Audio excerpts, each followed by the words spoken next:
Good morning, my dear students. Good morning, one and all. Welcome to the first session of the course. The topic name is What Marketing Psychology 2.0 is and why it's important.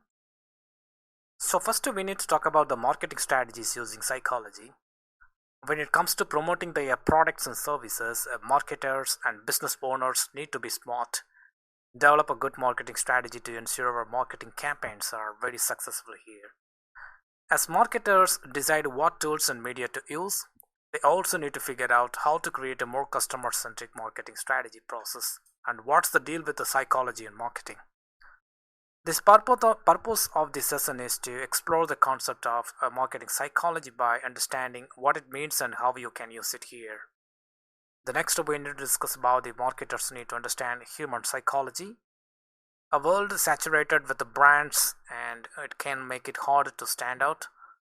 Make your brand stand out by learning how psychology influences brand loyalty and the purchasing decisions so that the creating memorable customer experiences is getting harder in a world saturated with the brands. One thing stays the same, and no matter what marketing strategies come and go, human psychology. Make sure your brand stands out from the rest by understanding psychology and the factors that affect your brand loyalty. Here's what we have to do and what are the process we need to understand about the psychology and marketing level. So here's what could make or break your business. That means we can say here like a psychological factors. We need to discuss one by one. The number one is make people feel something. Any buying decision has an element of emotion to do it, and whether it's for a big purchase like a car or a small one like a groceries, consumers' emotional and psychological needs are what determines successful marketing. Simply explaining what a product or service is and how it works isn't as effective as showing how it will make your customers' lives easier. Next, we have to talk about the get creative with the priming process. Ever play a game where you say a word and the other person says that the first thing that comes to mind? The priming process works like that. People are exposed to a stimulus which automatically primes their response to it. If someone says red, the next option is ocean or apple. So people are probably going to pick apple since it's semantically associated with red. Exactly, because the digital marketing is all about the details of priming. Logos are automatically associated with high quality products and services. And the visitors can remember certain key details about your brand after visiting a great website and maybe even buy from you. For example, people will consider the financial aspects of a brand before making a purchase if the website looks like money because it's a green and has connecting with it. So they may associate with the brand with being worth more because money was the driving force, or they may just weigh their budgetary constraints more carefully before buying, but the focus is probably on money somehow. So the next we need to talk about the let's have some healthy competition. There's something special about getting in on or something light. There are a lot of prices that have stood the test of time, like Act Now and a limited time offer. So if you feed your customers competitive drive with a little exclusivity, you can promote a particular product or service because the competitive people want to feel like they are in with the in crowd, so they are likely to spend a little more.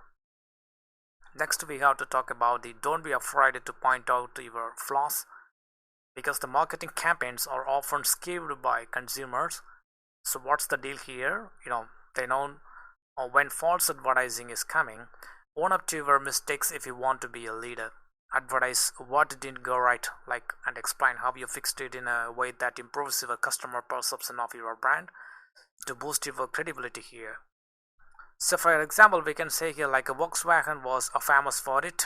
It used to advertise the lemon in the year of 1960s. This Volkswagen missed the boat, and the chrome strip on the glove compartment is blemished and needs to be fixed here. While the ad shocked audiences at the time, it also got people talking about Volkswagen and reassured consumers they make top of the line cars. It probably wouldn't have noticed it, but Inspector Kurt Kroner did here. So what's the takeaway we need to understand from the example? You might get some suspicious if you use prices like 100% of guarantee. Choose a realistic viewpoint that's relatable to consumers instead of trying to be perfect.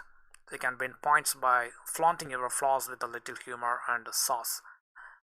Okay, the next we have to understand about the topic of take your business to the next level. When the market is crowded, and how do you get an advantage over your competitors? Your competitors' brands are already occupying your customers, so take advantage of that knowledge here. Can you tell me why you are better than him? And what makes your brand stand out? What makes people choose you over your competitors? Your competitive advantage will help you identify the things that make you stand out from the rest level.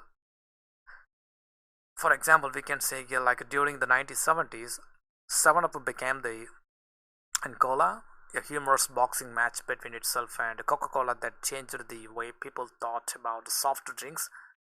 So it didn't criticize the competition but rather highlighted the qualities that made 7-Up better for its target market. Understand? And the next will be on give people a reason to be scared, uncertain, undoubtful, or we can say the short code is fear, uncertainty, and doubt is FUD.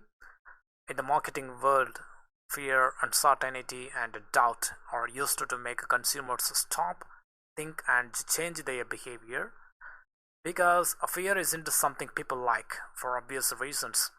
You can use uncovering truths to your advantage if you execute the campaign right.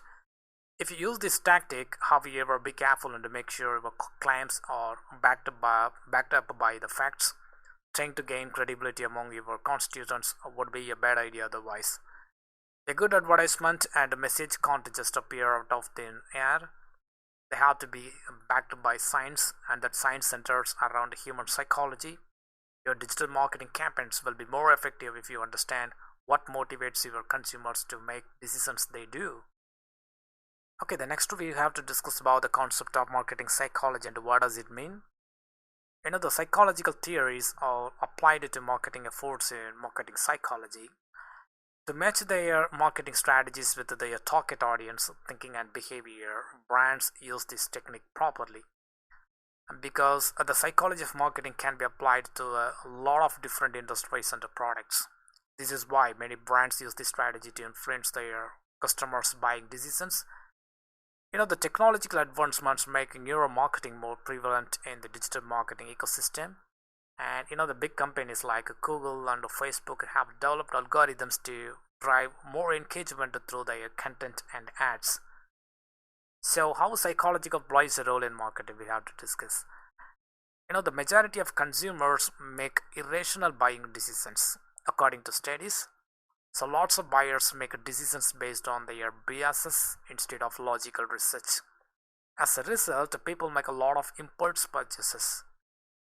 So marketers need to know how to use human impulsiveness to increase sales. You know, the neuromarketing can help you build brand loyalty, create more engaging campaigns, and personalize customer experiences too. It's very important for businesses to achieve all of these goals to stay competitive here. So next we have to talk about the marketing strategies that use psychology because the psychological principles can be applied to marketing in a lot of ways. The purpose of this section is to uh, maybe the sixth way to use the marketing psychology in your promotional campaigns. The number one will be on set an urgent deadline. It's a mean like a scarcity marketing. A strategy called scarcity marketing can influence consumers' buying behavior. And you can use this marketing strategy to create a sense of urgency by tapping into people's fear of missing out. So, the psychology behind the scarcity marketing is that people want what's hard to get and in demand more. The concept of limited availability is often used by brands to make their products seem exclusive on listings. So, marketers should also think about time limited discounts, early bird prices, or device limited promotions. So be careful not to overuse this strategy because you might lose the exclusivity of your products. So next will be on make connections with the consumers. It's more important to know what the brand likes than what people say they like, according to Emerson Neuroscience. A lot of marketers use emotional marketing to connect with the customers in their BSS. This marketing strategy appeals to target audiences' emotional values to get them to notice, remember, share, and buy your stuff. To connect with the audience, marketers use this principle properly. The compared to average ads, ads that elicited on above average emotional response from consumers led to 23% more sales. It shows how effective emotional marketing can be at grabbing audience's attentions here. Okay, the next two we have to discuss about the psychological effects of colors. It means the human brain is a visual creature, so visual images are easier to understand the process. Color is one of the most important elements in visual communication. It's not just about aesthetics. Colors convey different emotions and meanings to audiences. Color psychology is key to getting your target audience's attention in your marketing and branding media. The color palettes are most important when you consider your audience reactions to your color appropriateness. So make sure you understand your brand's core values and how you want to be perceived before choosing a color. You just to check it out your competitors' marketing campaigns to see how they use color the process. The next will be on the reciprocity principle. And the social psychology principles like reciprocity can be applied to marketing. When you do something for someone, they feel obligated to do something for you. You need to practice reciprocity to build long-term relationships with the customers. It's a bad practice for marketers and business owners to stop engaging with the clients once they buy something. So keeping in touch with the customers, asking for feedback, and facilitating returns and exchanges are all the important post-purchase level. You will entice repeat customers with these as it shows that you care about their experience process. The next will be on a proof from social media. Humans are prone to copying other people's actions and decisions when they are into share what to do. So customers are encouraged to share their good experiences with businesses to get new customers. So your promotional media and the product listing pages are the most common places to show social proof. The 83% of consumers trust consumer reviews over brand ads, which proves this method works here. That's very important for businesses to embrace customers' opinions since they have a powerful voice. Take advantage of tools like Opinion, Feedier, and SurveyMonkey to get your customers' feedback and make it work for you. The next will be on, we have to discuss about the decoy effect. The decoy effect is when you present a third option to change a customer's mind. For example, fast food restaurants offer three sizes of soft drinks with small price differences, so consumers choose the biggest. The pricing strategies are based on this principle, and the decoy effects are great for upselling products and giving customers more choices. If you are going to apply this principle to your marketing strategy, you have to consider several things. So just to keep your pricing simple with the three options, and too many choices can confuse consumers. If your person's preference is into the decoy option, don't make the decoy option too appealing here. Finally, you might consider putting the decide option in the middle of the array since people tended to choose the middle option no matter what it is. Okay, the psychological of marketing is a key to success because by understanding target customers' behavior, marketers and business owners can develop better marketing strategies. So this session taught us what marketing psychology is and why it's important here. There are 6 ways to implement psychology into marketing campaigns, including the create a sense of urgency, keep in touch with the customers, the psychology of color, the reciprocal relationship, proof from your friends or social, and the decoy effect. And it's important to understand marketing psychologies in this competitive market. So just to try implementing this concept in your business, and hopefully you can engage your target customers better and sell more stuff here. Okay, my dear students, I hope you have enjoyed the introduction session of the topic like what marketing psychology 2.0 and why it's important. Thank you once again, and thank you all.